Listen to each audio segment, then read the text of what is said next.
બનાસકાંઠા જિલ્લાના દિયોદર સહિત પંથકમાં વાતાવરણમાં પલટો આવ્યો છે। દિયોદર હાઈવે વિસ્તાર અને શહેરમાં ધુમ્મસભર્યું વાતાવરણ જોવા મળ્યું।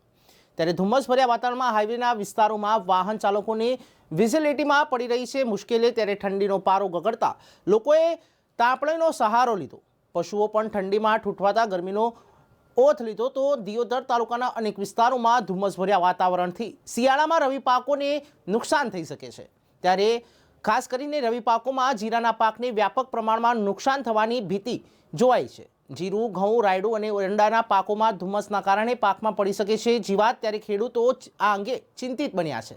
શહેરમાં અને હાઈવે વિસ્તારમાં ધુમ્મસભર્યા વાતાવરણથી કુલુ મનાલી જેવું પણ વાતાવરણ જોવા મળ્યું હતું।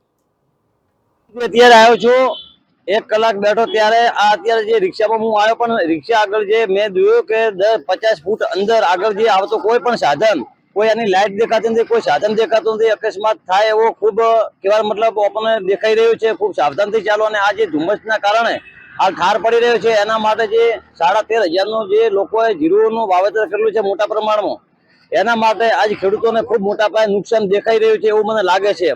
બધાને તમામ નુકસાન છે। જીરું તો મોટા ભાગનું નહીં રહે, અને વરિયાળીને બહુ રોગ મેલા મચ્છીઓનાથી બહુ આવી જવાનું।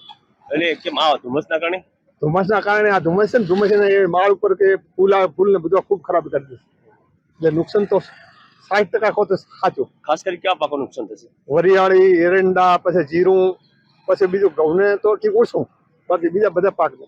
બનાસકાંઠાના દિયોદરમાં આજે વહેલી સવારથી ધુમ્મસ જેવું વાતાવરણ વાદળછાયું જોવા મળી રહ્યું છે। તમે જોઈ શકો છો વાતાવરણની અંદર લોકોને તેમજ અવર જવા ફરવા માટે સાધનો લોકોને ઘણી મુશ્કેલી વેઠી રહી છે। ત્યારે ખેડૂતોના પાકને પણ જેવા કે રવિ પાકો છે, એરંડા છે, જીરું છે, રાયડો છે, આવા જેવા પાકોને પણ નુકસાનની ભીતિ સેવાઈ રહી છે।